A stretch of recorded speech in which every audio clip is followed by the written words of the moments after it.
നമസ്കാരം. വചന സമീക്ഷയുടെ പുതിയൊരു അധ്യായത്തിലേക്ക് എല്ലാ പ്രേക്ഷകർക്കും സ്വാഗതം. ഇന്നത്തെ വിചിന്തനത്തിനായുള്ള തിരുവചന ഭാഗം സങ്കീർത്തനങ്ങൾ 143 അധ്യായം 3 വാക്യം.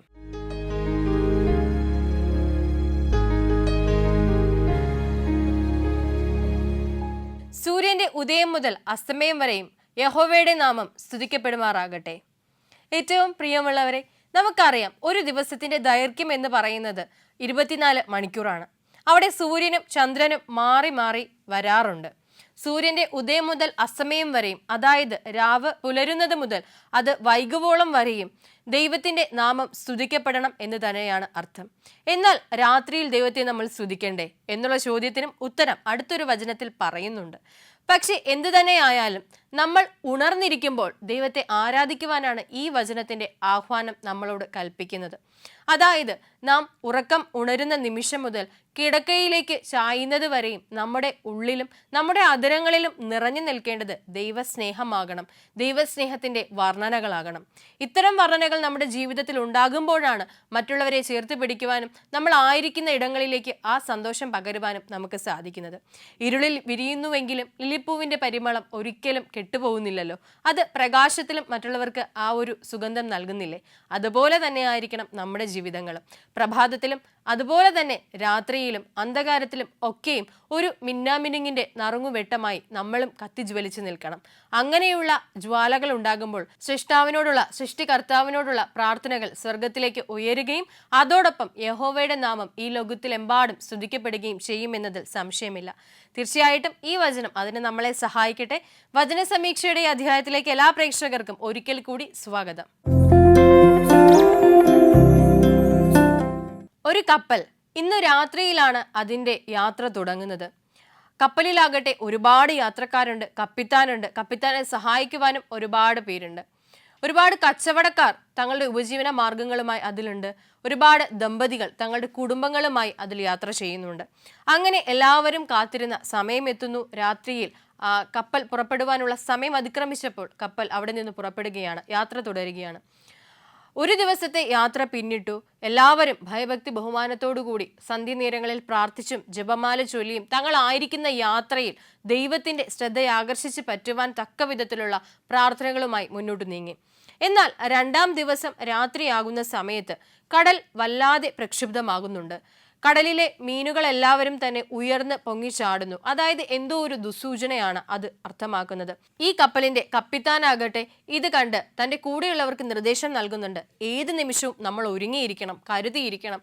കാരണം എന്തോ ഒരു അപകടം നമ്മളെ കാത്തിരിക്കുന്നു. കൂടെയുള്ളവരെല്ലാവരും പരിഭ്രാന്തരായി. എങ്കിലും അനേകം യാത്രക്കാരിലേക്ക് ഈ ഒരു വാർത്ത പരക്കാൻ അവർ അനുവദിച്ചില്ല. ഇതറിഞ്ഞ എല്ലാവരും തന്നെ ആ നിമിഷങ്ങളൊക്കെയും പ്രാർത്ഥനയിലൂടെ ചിലവഴിക്കുകയാണ്.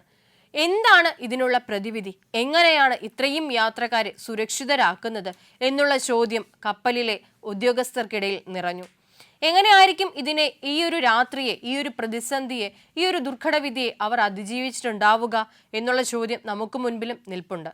അതേ ചോദ്യത്തിന് ഉത്തരവും നമ്മുടെ കയ്യിലുണ്ട്. പക്ഷെ അതിനു മുൻപായിട്ട് നമ്മുടെ വചന സമീക്ഷയുടെ ഇന്നത്തെ ആദ്യത്തെ കോളറിലേക്ക് നമുക്ക് പോയി വരാം. നമസ്കാരം, വചന സമീക്ഷയിലേക്ക് സ്വാഗതം. ആരാണ്? എന്റെ പേര് ശുഷാന. ശുഷാന, ഓക്കെ.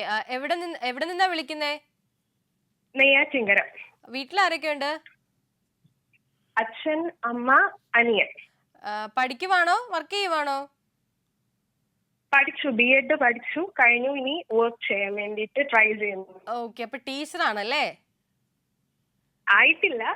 ഓക്കെ, ഓൺ ദ പ്രോസസ്സിലാണ്. യെസ്. അപ്പോ അറിയാലോ, നമ്മുടെ വചന സമീക്ഷയിൽ 4 ചോദ്യങ്ങളായിരിക്കും നമുക്ക് ഉണ്ടാവുക. അതെ, അറിയാം. ഫസ്റ്റ് ക്വസ്റ്റ്യൻ ചോദിക്കട്ടെ? ചോദിച്ചോളൂ. ഇതാണ് ചോദ്യം. വശം ചരിഞ്ഞു കിടക്കുന്ന ദിവസങ്ങളിലെ യെഹെസ്കേലിന്റെ ഭക്ഷണം എന്തായിരുന്നു? അപ്പം. സംശയമുണ്ടോ? ഇല്ല ഇല്ല. ഓക്കെ, ശരി ഉത്തരമാണ്. Congratulations. Thank you. Okay, next question. അപ്പം ഉണ്ടാക്കുന്നതിന്റെ ചേരുവകൾ എന്തെല്ലാമായിരുന്നു? ഗോതമ്പ്, അമര, ചെറുപയർ, ചോളം, തിന. ആ ഇനിയുണ്ടോ? ഒന്നും കൂടി. യവം. യെസ്, ശരി ഉത്തരമാണ്. എല്ലാം ശരി ഉത്തരമാണ്. കൺഗ്രാറ്റുലേഷൻസ്. ഓക്കെ. അപ്പൊ അതിന്റെ ഉത്തരം ഇങ്ങനെയാണ്: ഗോതമ്പ്, യവം, അമര, ചെറുപയർ, തിന, ചോളം. ഇത്രയും ഉത്തരങ്ങൾ ഉണ്ടായിരുന്നു, പക്ഷെ കറക്റ്റ് ആയിട്ട് പറഞ്ഞു കേട്ടോ. വലിയൊരു കൺഗ്രാറ്റുലേഷൻസ്. അപ്പോ 2 ചോദ്യങ്ങൾ നമ്മൾ പിന്നിട്ടു. ഇനി നമുക്ക് 2 ചോദ്യങ്ങളും കൂടെ മുന്നിലുള്ള. അതിന് മുൻപായിട്ട് ഒരു കാര്യം ചോദിക്കട്ടെ, ബൈബിളിൽ ഏറ്റവും ഇഷ്ടപ്പെട്ട ഒരു കഥാപാത്രം ആരാ? എബ്രഹാം. കാരണം എന്താ? അത് വിശ്വാസികളുടെ പിതാവായതുകൊണ്ട്. ഓക്കെ, വിശ്വാസികളുടെ പിതാവായതുകൊണ്ട് അല്ലേ? നമ്മളെല്ലാവരും വിശ്വാസികളാണ്, അതുകൊണ്ട് വിശ്വാസികളുടെ പിതാവായ അബ്രഹാമിനെയാണ് ഇഷ്ടം അല്ലേ? അതെ അതെ. Okay, very nice. ഓക്കെ, അങ്ങനെയാണെങ്കിൽ നമുക്ക് 3ാമത്തെ ചോദ്യത്തിലേക്ക് പോയാലോ? ചോദ്യം ഇതാണ്: എത്ര അപ്പം ഉണ്ടാക്കുവാനാണ് യഹോവ കൽപ്പിച്ചത്? വർഷം കിടക്കുന്ന ദിവസങ്ങളുടെ എണ്ണം അനുസരിച്ചാണ്. ശരി ഉത്തരം. കൺഗ്രാറ്റുലേഷൻസ്. ഉത്തരം ഇങ്ങനെയാണ്: വർഷം ചരിഞ്ഞു കിടക്കുന്ന ദിവസങ്ങളുടെ എണ്ണം അനുസരിച്ച്. സോ ഇനി നമുക്ക് ഒരു ക്വസ്റ്റ്യൻ മാത്രമേ അവശേഷിക്കുന്നുള്ളൂ. ചോദിക്കട്ടെ? ലാസ്റ്റ് ക്വസ്റ്റ്യൻ ഈസ്: ഭക്ഷിക്കുന്ന ആഹാരം ഒരു ദിവസത്തെ തൂക്കം എത്ര ആയിരുന്നു? 20 ഷെക്കൽ. ശരി ഉത്തരം. കൺഗ്രാറ്റുലേഷൻസ്. സോ 20 ഷെക്കൽ എന്നുള്ളതാണ് ഇതിന്റെ ശരിയായിട്ടുള്ള ഉത്തരം. 4 ചോദ്യങ്ങൾക്കും ശരി ഉത്തരം നൽകിയിട്ടുണ്ട്. അപ്പൊ ഇനിയും വചന സമീക്ഷയിലേക്ക് വിളിക്കാം കേട്ടോ. Okay, thank you.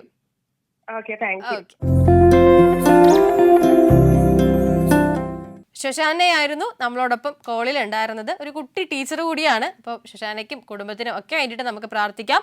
നല്ലൊരു അധ്യാപികയായിട്ട്, ഒരുപാട് കുഞ്ഞുങ്ങൾക്ക് മാർഗനിർദ്ദേശം നൽകുന്ന നല്ലൊരു അധ്യാപികയായിട്ട് വരാൻ സാധിക്കട്ടെ. ഈശോ അനുഗ്രഹിക്കട്ടെ എന്ന് ആത്മാർത്ഥമായിട്ട് പ്രാർത്ഥിക്കുന്നു. നമുക്ക് നമ്മുടെ കഥയിലേക്ക് മടങ്ങി വരാം. ഈ കപ്പൽ ഇങ്ങനെ ആടി ഉലയുകയാണ്. രാത്രിയുടെ യാമങ്ങളായപ്പോൾ എല്ലാവരും ഉറക്കമായ സമയത്ത് വലിയ പ്രക്ഷോഭങ്ങൾ വീണ്ടും വീണ്ടും ഉണ്ടാകുകയാണ്. കടൽ വീണ്ടും പ്രക്ഷുബ്ധമാകുന്നു. എന്ത് ചെയ്യണമെന്നറിയില്ല. കപ്പലിന്റെ നിയന്ത്രണം കപ്പിത്താന്റെ കയ്യിൽ നിന്ന് വിട്ടുപോവുകയാണ്. ഒപ്പമുള്ളവരെല്ലാം ഉറക്കെ നിലവിളിക്കാൻ തുടങ്ങി. കപ്പലിൽ ഒരുപാട് കുഞ്ഞുങ്ങൾ ഉണ്ടായിരുന്നു. ഈ കുടുംബത്തിലെ ദമ്പതികൾക്കൊപ്പം യാത്ര ചെയ്യുന്ന കുഞ്ഞുങ്ങൾ. ഇവരൊക്കെയും ഉറക്കത്തിൽ നിന്ന് ഉണർന്ന് കരയാൻ തുടങ്ങി. അമ്മമാരൊക്കെയും തങ്ങളുടെ മക്കളുടെ പ്രാണരക്ഷാർത്ഥം അങ്ങോട്ടും ഇങ്ങോട്ടും ഓടാൻ തുടങ്ങി. ആർക്ക് എന്ത് ചെയ്യണമെന്ന് അറിയില്ല, എങ്ങനെ ഇതിനെ അതിജീവിക്കണമെന്നറിയില്ല. എല്ലാവരും ഒരു നിമിഷം അവരുടെ മരണം മുന്നിൽ കണ്ടു. മരണഭയം നിറഞ്ഞ മുഖത്തോടുകൂടി പരസ്പരം നോക്കി കരഞ്ഞുകൊണ്ട് ആ നിമിഷങ്ങൾ കടന്നു പോവുകയാണ്. അങ്ങനെ ഇരിക്കെ ഈ കപ്പിത്താനാകട്ടെ സധൈര്യം ഇത്രയും ജനങ്ങളുടെ ജീവൻ രക്ഷിക്കണം, അതിന് സ്വന്തം ജീവൻ പോയാലും പ്രശ്നമില്ല, അങ്ങനെ കരുതിക്കൊണ്ട് അദ്ദേഹം മുന്നിട്ടിറങ്ങുകയാണ് ഇവരെ രക്ഷിക്കുവാനായിട്ട്. അപ്പോൾ കൂടെയുള്ളവരൊക്കെ ചോദിക്കുന്നുണ്ട്, അങ്ങ് എന്ത് മണ്ടത്തരമാണ് ഈ ചെയ്യുന്നത്? നമുക്ക് ഈ നിമിഷത്തിൽ സർവശക്തനായ ദൈവത്തോട് പ്രാർത്ഥിക്കാം, അതല്ലാതെ മറ്റൊരു വഴിയുമില്ല. അപ്പോൾ ഈ കപ്പിത്താൻ തിരിച്ചു ചോദിക്കുന്നുണ്ട്, എന്തിന് പ്രാർത്ഥനയിലേക്ക് മാത്രം ഈ നിമിഷത്തെ നമ്മൾ ഒതുക്കണം എന്നുള്ളത്. അപ്പോൾ ഇവർ പറയുന്നുണ്ട്, വിശുദ്ധ ബൈബിളിൽ പറയുന്നു, ഈശോ കൊടുങ്കാറ്റിനെ ശാസിച്ചു, അപ്പോൾ പ്രാർത്ഥിച്ചാൽ മതി, ഈശോ നമുക്ക് വേണ്ടി ഈ കൊടുങ്കാറ്റിനെ ശാന്തമാക്കും എന്നുള്ളത്. അതിന് കപ്പിത്താൻ നൽകുന്ന ഒരു മറുപടിയുണ്ട്, രസകരമായിട്ടുള്ള ഒരു മറുപടിയാണ്. ആ മറുപടി എന്താണെന്ന് നമുക്കറിയാം. ആ മറുപടി എന്താണെന്നുള്ളത് നമുക്കറിയാം. അതിനു മുൻപായി നമ്മുടെ ഇന്നത്തെ 2ാമത്തെ കോളറിലേക്ക് നമുക്ക് പോയി വരാം. നമസ്കാരം, വചന സമീക്ഷയിലേക്ക് സ്വാഗതം. ആരാണ്? മാഗി. ആന്റി എവിടെ നിന്ന് വിളിക്കുന്നു? വടക്കാഞ്ചേരിന്ന് വിളിക്കുവാണ്. ആന്റിയുടെ വീട്ടിൽ ആരൊക്കെയുണ്ട്? ഹസ്ബൻഡ്, മകൻ, വൈഫ്. ഓക്കെ, എല്ലാരും സുഖമായിട്ടിരിക്കുന്നോ? അങ്ങ് വടക്കാഞ്ചേരിയിൽ എന്തുകൊണ്ട് വിശേഷം? വെയിലാണ്, മഴ കുറവാണല്ലേ? മഴ കുറഞ്ഞു തന്നെ നിൽക്കട്ടെ, വെയിൽ അവിടെ നിൽക്കട്ടെ. നമുക്ക് നമ്മുടെ ക്വസ്റ്റ്യൻസിലേക്ക് കയറിയാലോ? ഫസ്റ്റ് ക്വസ്റ്റ്യൻ: സംഭ്രമത്തോടെ 7 ദിവസം യെഹസ്കേൽ പ്രവാസികളോട് കൂടെ പാർത്ത ശേഷം എന്താണ് സംഭവിച്ചത്?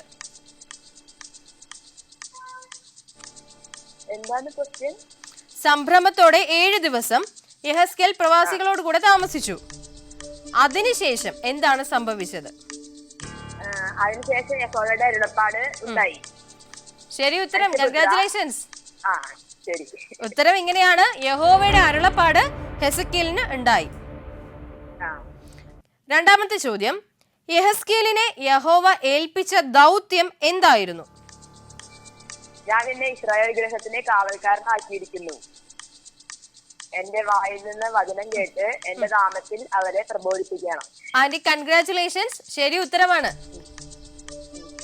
അപ്പോ അതിന്റെ ഉത്തരം വരുന്നത് ഇങ്ങനെയാണ്: യഹോവയുടെ വായിൽ നിന്നുള്ള വചനം കേട്ട് അവന്റെ നാമത്തിൽ അവർക്ക് മുന്നറിയിപ്പ് നൽകണം. ഇപ്പോ 2 ചോദ്യങ്ങൾ ശരിയാക്കിയില്ലേ? അപ്പോ നമുക്ക് അങ്ങനെയാണെങ്കിൽ ഒരു പാട്ട് പാടുന്നോ വചനം പറയുന്നോ എന്താ ചെയ്യുന്നത് നമ്മുടെ പ്രേക്ഷകർക്കായിട്ട്? രണ്ടും ചെയ്യാം. എന്നാ പിന്നെ ആദ്യം പാട്ട് പാടാം. ഓക്കെ, പാടിക്കോളൂ ആന്റി. ദോഷം ഇട്ടൊഴിഞ്ഞു നന്മ ചെയ്തിടിൽ സദാകാലം സുഖമായി വസിക്കും ഈ ഭൂമിയിൽ. ദോഷം ഇട്ടൊഴിഞ്ഞു നന്മ ചെയ്തിടിൽ സദാകാലം സുഖമായി വസിക്കും ഈ ഭൂമിയിൽ. കാഹളനാദത്തോടെ കിന്നരനാദത്തോടെ വൃത്തത്തോടും കൂടെ ദൈവത്തെ സ്തുതിച്ചിടാ.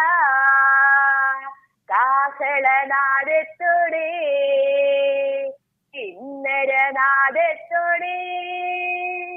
വൃത്തത്തോടും കൂടെ ദൈവത്തെ സ്തുതിച്ചിടാ.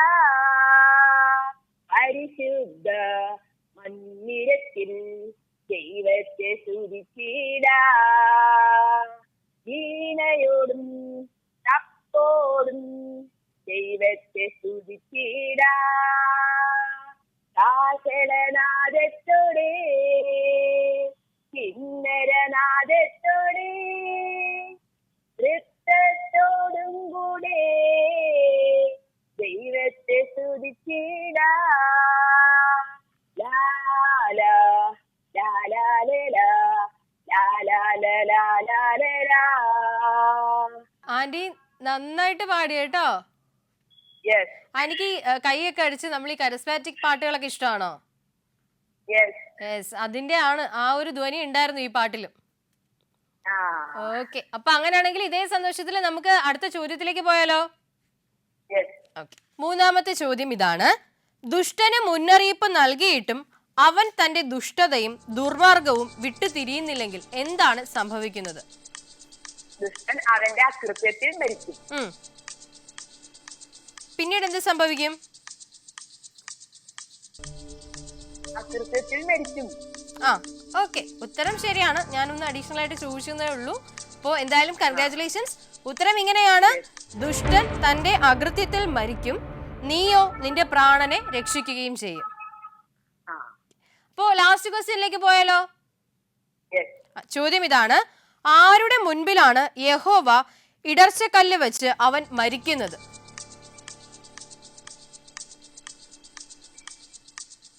ആരുടെ മുമ്പിലാണ് യഹോവ ഇടർച്ചക്കല്ല് വെച്ച് അവൻ മരിക്കുന്നത്? ദുഷ്ടന്റെ മുമ്പിൽ. ആരുടെ? ദുഷ്ടന്റെ മുമ്പിൽ. ഒന്നും കൂടെ ഒന്ന് നോക്കിയേ, അങ്ങനെയാണോ? നീ അവനെ ദുർമാർഗം എന്താണ്, നീ അവനെ ഓർപ്പിക്കുകയോ ദുഷ്ടന്റെ ജീവനെ രക്ഷിക്കുന്നതിനെ അവൻ ദുർമാർഗം വിട്ട് തിരിയാൻ ഓർപ്പിക്കാൻ നീ പറയുകയും ചെയ്യുന്നില്ലെങ്കിൽ അവൻ അവന്റെ അകൃത്യത്തിൽ മരിക്കും.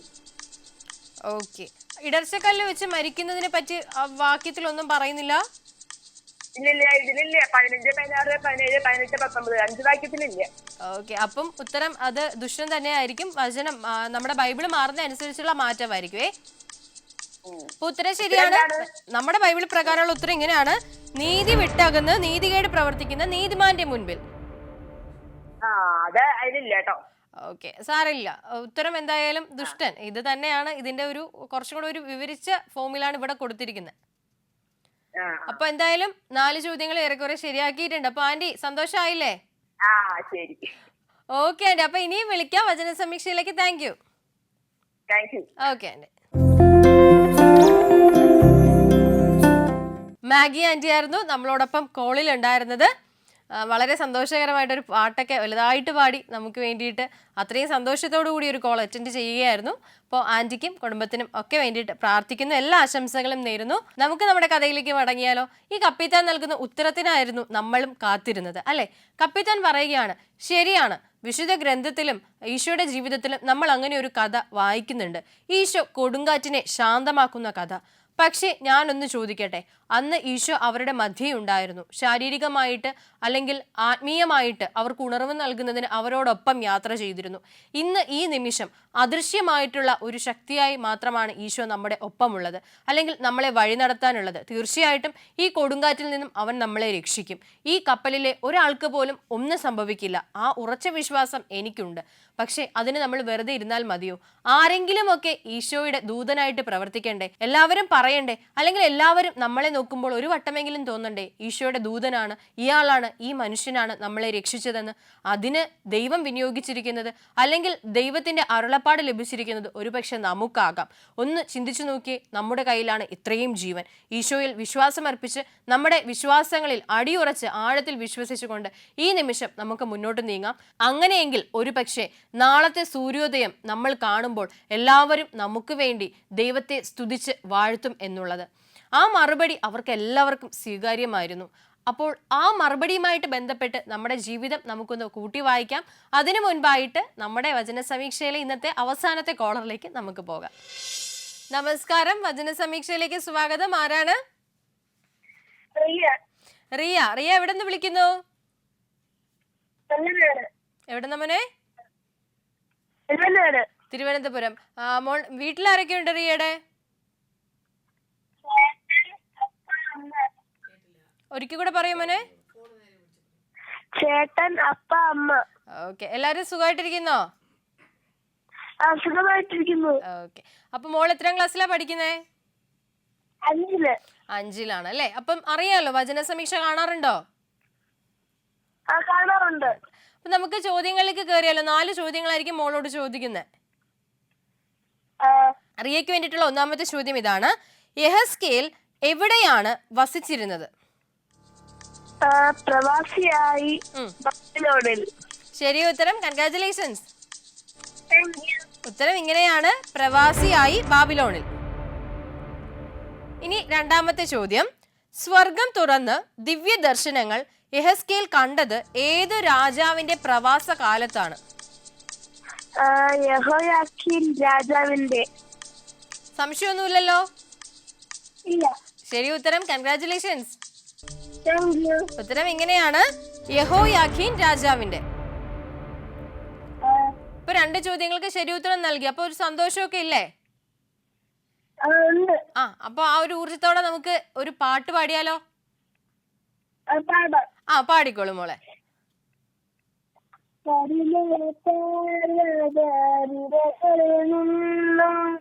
പറന്നു വരുന്ന പ്രാവുകളെ, മലയുടെ താഴ്വരയിൽ നിങ്ങൾ എന്റെ പ്രിയനെ കണ്ടു. മലയുടെ താഴ്വരയിൽ നിങ്ങൾ എന്റെ പ്രിയനെ കണ്ടുവോ? സ്നേഹമനോഹര രൂപം കാണുവാനായി, നിന്റെ സ്നേഹമനോഹര രൂപം കാണുവാനായി, ഇരവും പകലും ഈ മരുഭൂമിയിൽ കാത്തിരിക്കുന്നു. ഇരവും പകലും ഈ മരുഭൂമിയിൽ കാത്തിരിക്കുന്നു. മോളെ നന്നായിട്ട് പാടി കേട്ടോ. ആരാ പഠിപ്പിച്ചേ പാട്ട്? അമ്മാമ്മ പഠിപ്പിച്ചാണോ? ഓ അങ്ങനെ, അമ്മാമ്മ പാടി കേട്ട് കേട്ട് പഠിച്ചു അല്ലേ? നല്ല കുട്ടി കേട്ടോ. ഒരുപാട് പാട്ടുകളൊക്കെ ഇങ്ങനെ പഠിക്കാൻ പറ്റട്ടെ. നമുക്ക് മൂന്നാമത്തെ ചോദ്യത്തിലേക്ക് പോയാലോ? ചോദ്യം ഇതാണ്: ഏതു ദേശത്തെ നദിയാണ് കെബാർ നദി? കൽദയ ദേശത്തെ. ശരി ഉത്തരം, കൺഗ്രാറ്റുലേഷൻസ്. ഉത്തരം ഇങ്ങനെയാണ്, കൽദയ ദേശത്തെ. അപ്പൊ ഇനി അവസാനത്തെ ചോദ്യം മാത്രമേ ഉള്ളൂ, ചോദിക്കുവാണേ. ചോദ്യം ഇതാണ്, യെഹസ്കേൽ ആരായിരുന്നു? അവൻ ആരുടെ മകനായിരുന്നു? ഒരു പുരോഹിതൻ, ബൂസിയുടെ മകൻ. ശരി ഉത്തരം, കൺഗ്രാറ്റുലേഷൻസ്. Thank you. ഒരു പുരോഹിതനായിരുന്നു, ബൂസിയുടെ മകനും ആയിരുന്നു. അപ്പോ 4 ചോദ്യങ്ങൾക്ക് ശരി ഉത്തരം നൽകിയിട്ടുണ്ട്. ബൈബിളൊക്കെ വായിക്കുമ്പോൾ നന്നായിട്ടൊന്ന് വായിക്കും അല്ലേ? അതുകൊണ്ട് ഇത്രയും ക്ലിയർ ആയിട്ട് പറയാൻ പറ്റുന്നത്. എന്തായാലും റിയ ഇനിയും വിളിക്കാം കേട്ടോ മോള്. ഓക്കെ മോളെ, ശരി ശരി, താങ്ക് യു. റിയ ആയിരുന്നു നമ്മളോടൊപ്പം ഉണ്ടായിരുന്നത്. ഒരു 5ാം ക്ലാസ്സിൽ പഠിക്കുന്ന ഒരു കൊച്ചു കുഞ്ഞു കൂടിയാണ്. അപ്പോൾ തീർച്ചയായിട്ടും അവൾക്കും കുടുംബത്തിനും അവളുടെ പഠന മേഖലകളെയും ഒക്കെ നമുക്ക് സമർപ്പിച്ച് പ്രാർത്ഥിക്കാം. നമുക്ക് നമ്മുടെ കഥയിലേക്ക് മടങ്ങി വരാം. നമ്മൾ കഥയുടെ അവസാനത്തിലേക്ക് എത്തിയിട്ടുണ്ടായിരുന്നു. ആ കപ്പിത്താൻ പറഞ്ഞതുപോലെ തന്നെ അവരെല്ലാവരും ആ രാത്രി വളരെ ധൈര്യത്തോടു കൂടി പ്രവർത്തിക്കുകയാണ്. അങ്ങനെ പിറ്റേന്ന് സൂര്യൻ ഉദിച്ചപ്പോൾ നല്ല ശാന്തമായിട്ടുള്ള ഒഴുക്കിലൂടെ ആ കപ്പലും കടലിലൂടെ ഒഴുകി തുടങ്ങി.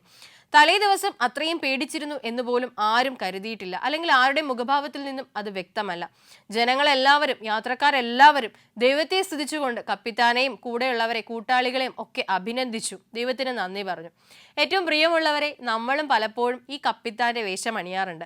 പലരുടെ ജീവിതത്തിലും അവരുടെ നിർണായക നിമിഷങ്ങളിൽ ഇതുപോലെയുള്ള ഒരു ധൈര്യം നമ്മളും കാണിച്ചിട്ടുണ്ട്, അല്ലെങ്കിൽ ഇനി കാണിക്കേണ്ടതായിട്ടും വരാറുണ്ട്. പക്ഷെ അവിടെയൊക്കെയും മറ്റുള്ളവർ മാറി നിന്ന് പ്രാർത്ഥന മാത്രം മതി എന്ന് പറയുമ്പോൾ ആ പ്രാർത്ഥന അവർ ചൊല്ലുന്ന നിമിഷങ്ങളിൽ അവർക്ക് മുൻപിൽ ദൈവദൂതനാകാനുള്ള വിളി നമുക്കുണ്ടോ എന്നുകൂടി നമ്മൾ പരിശോധിച്ചറിയണം. പ്രാർത്ഥന എല്ലാത്തിനുമുള്ള ഉത്തരമാണ്. പക്ഷേ പ്രാർത്ഥനയാണോ എന്നുള്ള ചോദ്യത്തിന് പ്രാർത്ഥനയാണ് എന്നുള്ള ഉത്തരം നൽകുന്നതിന് കൂടെ ഒപ്പം തന്നെ നമ്മൾ ആരുടെയൊക്കെയോ ജീവിതത്തിൽ ആ പ്രാർത്ഥനയുടെ ഉത്തരത്തിനോടൊപ്പം ഒരു ദൈവദൂതന്റെ പരിവേഷം കൂടി അണിയേണ്ടി വരും. ആ വേഷം അന്ന് കപ്പിത്താൻ അണിഞ്ഞതുപോലെ മറ്റുള്ളവരെ കരുതിക്കൊണ്ട് മറ്റുള്ളവർക്കായിട്ട് ഇതുപോലുള്ള വേഷങ്ങൾ അണിയുവാൻ നമുക്കും പരിശ്രമിക്കാം. അതിനുവേണ്ടി പ്രാർത്ഥിക്കാം. അതിനുവേണ്ടി നമ്മുടെ ഹൃദയത്തെ തുറന്ന് മറ്റുള്ളവർക്ക് നല്ല കേൾവിക്കാരായിരിക്കുവാൻ, മറ്റുള്ളവരുടെ നല്ല സഹയാത്രികരാകുവാൻ നമുക്കും പരിശ്രമിക്കാം. അങ്ങനെ ദൈവേഷ്ടം നിറവേറ്റുവാൻ, ദൈവഹിതം നിറവേറ്റുവാൻ നമുക്ക് സാധിക്കട്ടെ. വചന സമീക്ഷയുടെ ഈ അധ്യായം ഇവിടെ പൂർണ്ണമാകുന്നു. പുതിയൊരു അധ്യായത്തിൽ നമുക്ക് വീണ്ടും കണ്ടുമുട്ടാം. നന്ദി, നമസ്കാരം.